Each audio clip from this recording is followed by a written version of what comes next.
Mitt Romney has made an acceptance speech tonight as many media sources are reporting that he has mathematically secured the Republican nomination. In a post-victory statement, Romney claims the party has come together after a divisive primary with one goal: to defeat President Obama.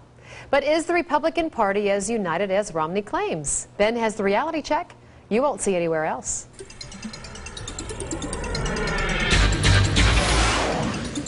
155 delegates picked up by Mitt Romney in Texas tonight. That means he has now clinched the Republican nomination, right?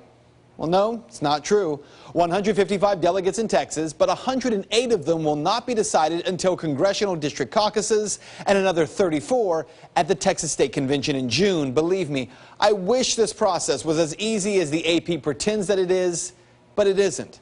The national media and the RNC keep telling us that at this point, barring something stunning taking place, Mitt Romney is now the Republican nominee. But if that's true, why is the RNC being so short-sighted and damaging itself in the process? For example, take the state of Massachusetts. Just like in Texas tonight, Romney won the popular vote there. But in the congressional district caucuses, where the delegates are actually chosen, Mitt Romney, despite having been governor of that state, was embarrassed when during the district caucuses, Ron Paul supporters took 16 of 19 delegate slots.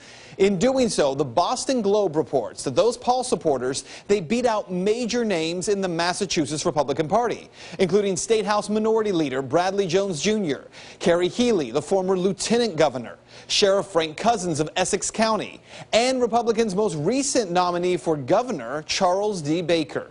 But instead of just accepting the results of that caucus and moving on in order to build unity, the Massachusetts establishment has decided to fight back.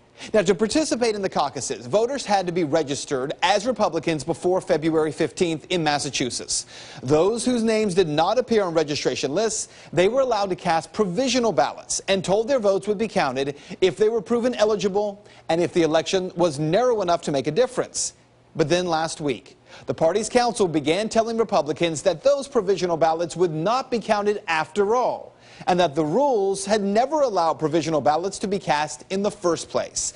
And that has some Republicans fuming, asking, why did the party print, distribute, and collect provisional ballots only to later tell voters who cast them that they're invalid? So a ruling will take place later this week. And by the way, while that's happening, the Massachusetts GOP is also threatening delegates that they must sign an affidavit that they will vote for Romney on the first round of the Republican National Convention in Tampa or be charged with perjury. So what you need to know? It's hard to find a scenario in which Romney would not be the Republican nominee, right? Well, if the GOP really believes that, why continue to disenfranchise voters that you're going to need in the general election? If they are short-sighted, then the GOP establishment just might learn what it means to win the battle while losing the war.